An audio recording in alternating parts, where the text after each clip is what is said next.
வணக்கம். நமது மீடியா செய்தி தொகுப்புடன் நான் நிரோஷன். முதலில் தலைப்புச் செய்திகள். லடாக் எல்லையில் இந்திய சீன படைகளை வெளியேற்ற யோசனை. பிரதமர் மோடி பொருளாதார நிபுணர்களுடன் ஆலோசனை. அலாஸ்கா சந்திப்பின் பின் பிரதமர் மோடியை தொடர்பு கொண்டு ரஷ்ய ஜனாதிபதி புட்டின். இந்திய நேபாள உயர்மட்ட பேச்சுவார்த்தைகள். இந்தியா மீது டிரம்பின் தனிப்பட்ட பழிவாங்கல். இனி விரிவான செய்திகள். இந்திய வெளியுறவு அமைச்சர் எஸ் ஜெய்சங்கர் சீனா வெளியுறவு அமைச்சர் வாங்ஜியிடம் இந்தியா சீனா இடையிலான கருத்து வேறுபாடுகள் சச்சரவுகளாகவோ அல்லது மோதல் போட்டியாகவோ மாறக்கூடாது என்று தெரிவித்தார். வாங்ஜி நேற்று திங்கட்கிழமை 2 நாள் பயணத்திற்காக புதுடில்லி சென்றார். அவர் இந்தியா சீனா எல்லை விவகாரங்களை பற்றி பேச்சுவார்த்தை நடத்துவதற்காக இந்திய வெளியுறவு அமைச்சரை சந்தித்தார். சந்திப்பில் ஜெய்சங்கர் கூறிய போது இந்தியா சீனா இருதரப்பு உறவை மறு ஆய்வு செய்வதற்கான வாய்ப்பு தற்போது உருவாகியுள்ளது. உலகளாவிய சூழல் குறித்து கண்ணோட்டங்களை பரிமாறிக்கொள்ளவும் பரஸ்பர நலனுக்காக சில முக்கிய விவரங்களை பற்றியும் விவாதிக்க வேண்டிய தருணம் இது. இந்தியா சீனா ஆகிய இரு நாடுகளின் உறவில் கடினமான காலகட்டம் கடந்துவிட்டது. அதிலிருந்து மீண்டும் முன்னோக்கி செல்வதற்கு இரு நாடுகளும் முயற்சி செய்கின்றன.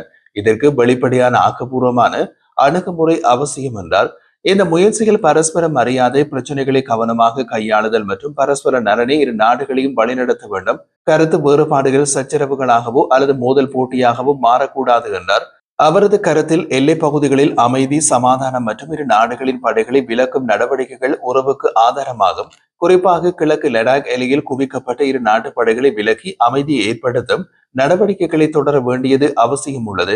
மேலும் உலகின் இரு பெரிய நாடுகளின் பிரதிநிதிகள் சந்திக்கும் போது சர்வதேச சூழல் குறித்த விவாதம் இயல்பு. நியாயமான சமநிலை கொண்ட பல்முனை உலக ஒழுங்கு நிலைநாட்டப்பட வேண்டும். தற்போதைய சூழலில் உலக பொருளாதாரத்தின் நிலைத்தன்மையை மேம்படுத்தி பராமரிப்பதும் முக்கியம். தீவிரவாதத்தின் அனைத்து வடிவங்களுக்கும் எதிரான போராட்டத்திற்கு முன்னுரிமை தரப்பட வேண்டும். இந்தியா சீனா இடையே ஸ்திரமான பரஸ்பர ஒத்துழைப்புடன் எதிர்காலத்தையும் கருத்தில் கொண்ட உறவை கட்டமைக்க இரு நாடுகளின் விவாதங்கள் பங்களிக்கும் என்றார். இந்த நிலையில் இந்திய சீன சிறப்பு பிரதிநிதிகள் நடத்திய 24வது எல்லை விவகார பேச்சுவார்த்தை புதுடில்லியில் இன்று செவ்வாய்க்கிழமை நடக்கின்றது. இதில் தேசிய பாதுகாப்பு ஆலோசகர் அஜித் துவால் மற்றும் வாங்ஜி பங்கேற்க உள்ளனர். பிரதமர் நரேந்திர மோடி பொருளாதார நிபுணர்களுடன் விரிவான ஆலோசனை கூட்டம் ஒன்றை நடத்தியதாக தெரிவித்துள்ளார்.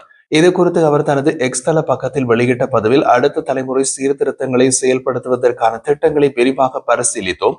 அனைத்து துறைகளிலும் விரைவான மற்றும் ஆக்கப்பூர்வமான சீர்திருத்தங்களை முன்னெடுக்க நாங்கள் உறுதியாக கடமைப்பட்டுள்ளோம் என்று தெரிவித்துள்ளார். பிரதமர் மோடி மக்கள் வாழ்வாதாரத்தை மேம்படுத்தும் நோக்கில் வாழ்க்கை முறையை எளிமைப்படுத்துதல், வர்த்தக நடவடிக்கைகள் மற்றும் தொழில் செயற்பாடுகளை எளிதாக்குதல், செழிப்பை ஊக்குவித்தல் போன்ற சீர்திருத்தங்களில் முக்கிய பங்கு வகிக்கும் என்று கூறினார்.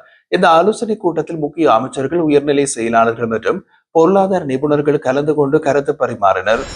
பிரதமர் நரேந்திர மோடியை ரஷ்ய ஜனாதிபதி விளாடிமிர் புட்டின் தொலைபேசியில் தொடர்பு கொண்டு பேசியுள்ளார். இதில் அமெரிக்க ஜனாதிபதி டொனால்டு டிரம்புடன் கடந்த வாரம் நடத்திய ஆலோசனையின் மதிப்பீடுகள் பரிமாறப்பட்டதாக கூறப்படுகின்றது. உரையாடலில் ரஷ்யா உக்ரைன் போரை பேச்சுவார்த்தை மற்றும் அரசாங்க நடவடிக்கைகள் மூலம் சமாதானத்திற்கு கொண்டு வருவதில் இந்தியாவின் நிலைத்தன்மை குறித்து பிரதமர் மோடி விளக்கியுள்ளார். இந்தியா இதற்கான அனைத்து முயற்சிகளுக்கும் துணையாக இருக்கும் என்றும் அவர் உறுதிப்படுத்தியிருந்தார். மேலும் இரு தலைவர்களும் இந்தியா ரஷ்யா இடையிலான இருதரப்பு ஒத்துழைப்பை வலுப்படுத்தும் நோக்கில் இரு நாடுகளுக்கும் பொதுவான பிரச்சனைகள் குறித்து கருத்து பரிமாற்றம் செய்ததாகவும் தெரிய வருகிறது. பிரதமர் மோடி தனது எக்ஸ் தள பக்கத்தில் இது குறித்து கூறிய போது, தொலைபேசி அழைப்புக்காகவும் அலாஸ்காவில் டிரம்புடன் நடைபெற்ற ஆலோசனையை பகிர்ந்ததற்காகவும் என் நண்பர் புட்டினுக்கு நன்றி தெரிவிக்கின்றேன். உக்ரைன் போரில் அமைதியான தீர்மானமிட்டு இந்தியா தொடர்ந்து வலியுறுத்தி வருகின்றது. இதற்கான அனைத்து முயற்சிகளையும் இந்தியா ஆதரிக்கிறது. அடுத்து வரும் நாட்களில் இருதரப்பு பரிமாற்றங்களை எதிர்பார்க்கிறேன் என்று குறிப்பிட்டுள்ளார். நேபாளம் சீனாவுடன் நெருங்கி வரும் நிலையில் இந்திய உயர்மட்ட குழு நேபாளம் சென்று பேச்சுவார்த்தைகளை நடத்தியுள்ளது. நேபாள பிரதமர் KP சர்மா ஒலியை இந்திய வெளியுறவு அமைச்சின் செயலாளர் விக்ரம் மிஸ்ரி சந்தித்து பல்வேறு துறைகளில் இருதரப்பு உறவுகளை மேம்படுத்தும் வழிமுறைகள் குறித்து ஆலோசனை நடைபெற்றுள்ளது. இந்த சந்திப்பில் வெளியுறவுத்துறை செயலாளர் விக்ரம் மிஸ்ரி தலைமையில் 2 நாட்கள் நடைபெறும் அரசுமுறை பயணத்தின் போது இந்திய நேபாள உறவுகளின் பல்வேறு அம்சங்கள் குறித்து பரிமாறப்பட்டதாகவும் தெரிவிக்கப்படுகின்றது. விக்ரம் மிஸ்ரி நேபாள வெளியுறவு செயலாளர் அம்ருத் பகதூர் ராயின் அழைப்பின் பேரில் நேபாளம் சென்றார். தலைநகர் காத்மண்டு சிங்கத்தார்பாரில் நடந்த சந்திப்பில் நேபாளத்திற்கான இந்திய தூதர் நவீன் ஸ்ரீவாஸ்தாவும் கலந்து கொண்டார். இதனைத் தொடர்ந்து நேபாள ஜனாதிபதி, வெளியுறவு அமைச்சர், வெளியுறவு செயலர், நேபாள காங்கிரஸ் தலைவர், எதிர்க்கட்சி தலைவர் ஆகியோரையும் சந்தித்து முக்கிய விவாதங்கள் நடத்தப்பட்டதாக தகவல்கள் வெளியாகியுள்ளது. இந்தியா நேபாளம் இடையே பாரம்பரியமாக நடைபெறும் உயர்நிலை பேச்சுவார்த்தைகள் மற்றும் இந்தியாவின் அண்டை நாடுகளுக்கு முன்னுரிமை கொடுத்துள்ள நிலைப்பாட்டை இந்த பயணம் பிரதிபலிக்கிறது என்று இந்திய தூதரகம் தெரிவித்துள்ளது. முக்கியமாக இணைப்பு வசதிகள், வளர்ச்சிக்கான ஒத்துழைப்பு, வர்த்தக மற்றும் பொருளாதார வாய்ப்புகள் ஆகியவையும் விவாதிக்கப்பட்டவை. நேபாள பிரதமர் சர்மா ஓலி அடுத்த மாதம் இந்தியாவுக்கு அரசுமுறை பயணமாக வரவிருப்பதும் குறிப்பிடத்தக்கது. ரஷ்ய எண்ணெய் வாங்கும் நாடுகள் மீதான வரிகள் மற்றும் தடைகள் தொடர்பான அமெரிக்காவின் சமீபத்திய நடவடிக்கைகள், குறிப்பாக அமெரிக்க ராஜாங்க செயலாளர் மார்க்கோ ரூபியோ மற்றும் ஜனாதிபதி டொனால்ட் ட்ரம்ப் ஆகியோரால் கூறப்பட்டுள்ள முரண்பாடான கருத்துக்கள் இந்தியாவில் விரிவான விவாதத்தை தூண்டியுள்ளன. ரஷ்ய எரிசக்தி ஏற்றுமதியை சுற்றியுள்ள உலகளாவிய பதட்டங்கள் அதிகரித்து வரும் சூழலில் ட்ரம்ப் நிர்வாகம் இந்திய இறக்குமதிகள் மீது 50% வரியை விதித்தது. இதில் ரஷ்யாவிலிருந்து இந்தியா எண்ணெய் வாங்குவது தொடர்பான நேரடி 25% அபராதமும் அடங்கும். இந்த நடவடிக்கை மாஸ்கோவுடன் வர்த்தகத்தை தொடர்வதை தடுக்கவும், புதுடில்லி பொருளாதார அழுத்தத்தை நிலைநிறுத்தவும் வடிவமைக்கப்பட்டுள்ளது. இந்தியா மீது செய்யப்பட்ட இந்த வரி விதிப்பு இந்தியாவின் ரஷ்ய எண்ணெய் இறக்குமதியில் திடீர் சரிவுக்கு வழிவகுத்தது என்று கூறிய ட்ரம்ப், இந்தியாவின் ரஷ்யாவின் எண்ணெய் வாங்கி சுத்திகரித்து வெளிநாடுகளுக்கு அதிக விலைக்கு விற்கிறது என்று ஃபாக்ஸ் நியூஸுக்கு அளித்த பேட்டியில் குற்றம் சுமத்தினார். இந்தியா மீது செய்யப்பட்ட இந்த வரி விதிப்பு ரஷ்யாவில் குறிப்பிடத்தக்க தாக்கத்தை ஏற்படுத்தியதாகவும், வாஷிங்டனுடன் ஒரு சந்திப்பை கோர மாஸ்கோவை கட்டாயப்படுத்தியதாகவும் ட்ரம்ப் தெரிவித்திருந்தார். மறுபக்கத்தில் அமெரிக்க ராஜாங்க செயலாளர் மார்க்கோ ரூபியோ இதற்கு முரண்பாடான ஒரு கருத்தை கூறினார். செயலாளர் ரூபியோ, இந்தியாவுடன் ஒப்பிடும்போது சீனா மற்றும் ஐரோப்பாவிற்கான அமெரிக்காவின் அணுகுமுறை மாறுபடுகிறது என்று தெளிவுபடுத்தினார். அமெரிக்கா இந்தியா மீது உடனடி அபராதங்களை விதித்திருந்தாலும் ரஷ்ய எண்ணெயை அதிகம் வாங்கும் சீனா மீதான இதே போன்ற அபராத வரி விதிப்பை செய்யவில்லை. அதற்கு காரணம் இரண்டாம் நிலை தடைகள் உலகளவில் எண்ணெய் சந்தையில் ஏற்படுத்தும் ஆழமான தாக்கங்களின் விளைவாக இந்த மாற்றம் ஏற்பட்டது என்று ரூபியோ விளக்கினார்.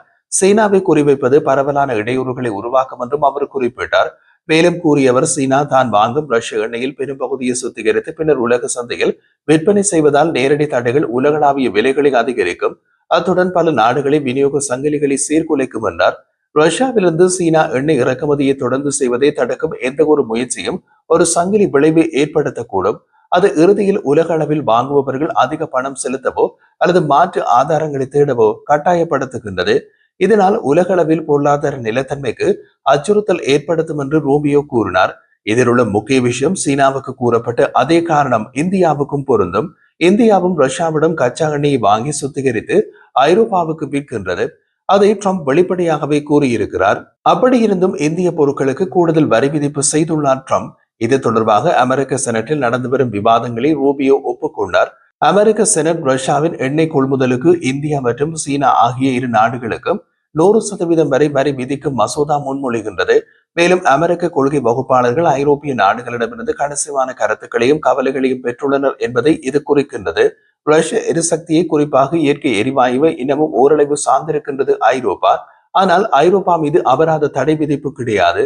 சீனா மீதான வரிகளின் நிலை 2 அல்லது 3 வாரங்களில் மறுபரிசீலனை செய்யப்படலாம் என்று ட்ரம்ப் கூறினார். இது எதிர்கால தடைகளை ராஜதந்திர முன்னேற்றங்கள் மற்றும் அமெரிக்கா ரஷ்யா பேச்சுவார்த்தைகளின் வளர்ந்து வரும் விளைவுகளுடன் இணைக்கின்றது. அமெரிக்காவின் இந்த கொள்கைகள் ஒரு சிக்கலான சமநிலைப்படுத்தும் செயலை அடிக்கோடிட்டு காட்டுகின்றன. அமெரிக்கா ரஷ்யாவை பொருளாதார ரீதியாக தனிமைப்படுத்த முயல்கின்றது. ஆனால் இந்த நோக்கத்திற்கு உலகளாவிய சந்தை நிலைத்தன்மையை பேணுவதற்கும் பயன்படுத்த விருப்பமில்லை. இருப்பினும் இந்தியாவிற்கு உடனடி அபராதங்கள் விதிக்கப்படுகின்றன. ரஷ்ய எண்ணெய் விஷயத்தில் அமெரிக்கா சீனாவுக்கு ஒரு நீதி, இந்தியாவுக்கு ஒரு நீதி. இதில் ட்ரம்ப் தனிப்பட்ட ரீதியில் இந்தியாவை பழிவாங்கும் போக்கு தெளிவாக காணப்படுகின்றது.